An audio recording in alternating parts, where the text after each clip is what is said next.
স্ত্রীর চারটি ভুলের কারণে স্বামী কখনো উন্নতি করতে পারে না।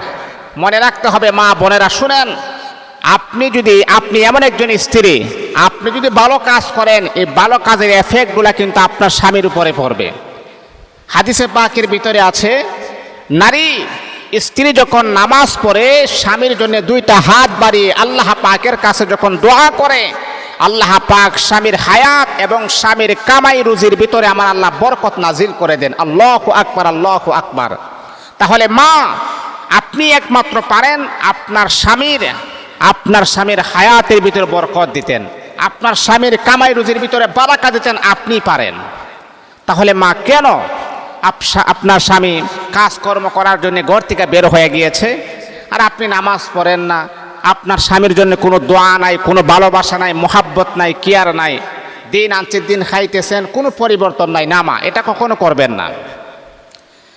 আপনি ঘরে আছেন, আপনার স্বামীর জন্য আপনি দোয়া করুন।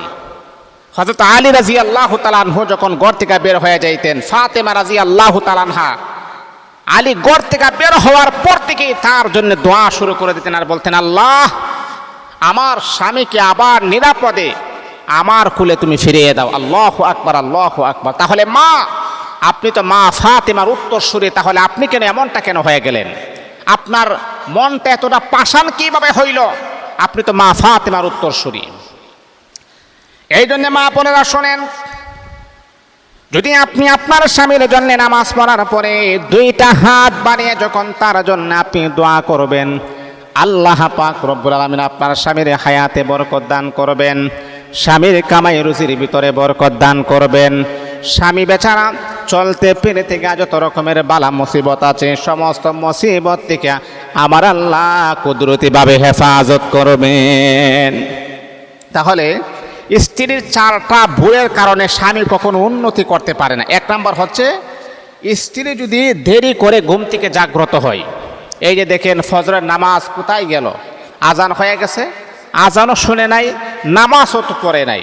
আপনি সকালে 10টার সময় আপনার ঘুম ভেঙেছে, তাহলে মা বলেন তো আপনার স্বামীর উন্নতিটা কোন জায়গা থেকে আসবে? আপনি আরো গর্জ করার প্রয়োজন ছিল, এই ঘুম থেকে জাগ্রত হও, নামাজ পড়তে হবে। স্বামীকে নামাজ পড়াবেন, নিজেও নামাজ পড়বেন। আল্লাহর রাসূল বলেছেন, যেই ঘরের ভিতরে স্বামী আর স্ত্রী একে অপরকে জাগ্রত করে নামাজের জন্য, সেই ঘরের ভিতরে আল্লাহ পাকের রহমত আর বরকত অনবরত এই ঘরের ভিতরে পড়তে থাকে। আল্লাহু আকবার, আল্লাহু আকবার। এক নম্বর হচ্ছে, যেই ঘরের ভিতরে স্ত্রী দেরি করে ঘুম থেকে ওঠে, সেই ঘরের ভিতরে কখনো উন্নতি হয় না। এটা হলো এক নাম্বার। দুই নাম্বার হচ্ছে, স্ত্রী যদি স্বামীর সাথে খারাপ আচরণ করে, আজকে ম্যাক্সিমাম অনেক নারীরা, অনেক স্ত্রী আছে এমন যে 5 ওয়াক্ত নামাজ পড়ে, দান সদকা করে, বাহিরের মানুষের সাথে সুন্দর সুন্দর রোমান্টিক আচরণ করে, কিন্তু নিজের স্বামীর সাথে সব চাইতে বাজে ব্যবহার করে। আছে না এমন? এই পৃথিবীতে সবচাইতে উত্তম এবং দামি ব্যবহার পাওয়ার একমাত্র যোগ্য হচ্ছে আপনার স্বামী।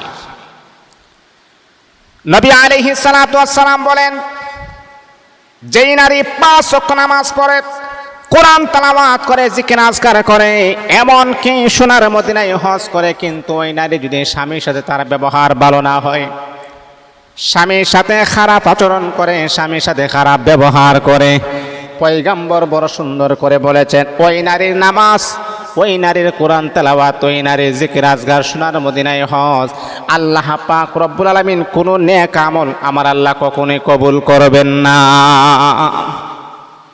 স্বামীর মনে কষ্ট দিয়ে আমি রাসূলের রওজা মুবারক আসছো জিয়ারত করার জন্য, তোমার জিয়ারত আমি কবুল করব না। স্বামীর মনে কষ্ট দিয়ে নামাজ দাঁড়িয়েছো, তোমার নামাজ আমি আল্লাহ কবুল করব না।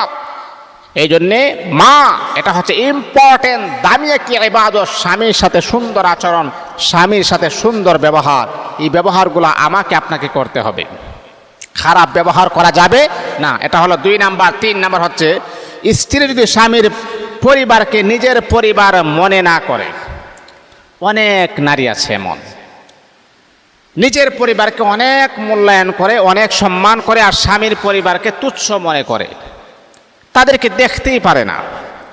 না মা, আপনি জানেন আপনি যখন লাল শাড়ি পরে যখন স্বামীর ঘরে আসছেন, তখন আপনাকে মনে করতে হবে যে পৃথিবীতে যতদিন আপনি বাঁচবেন সব চাইতে আপন হচ্ছে আপনার স্বামীর বাড়ি।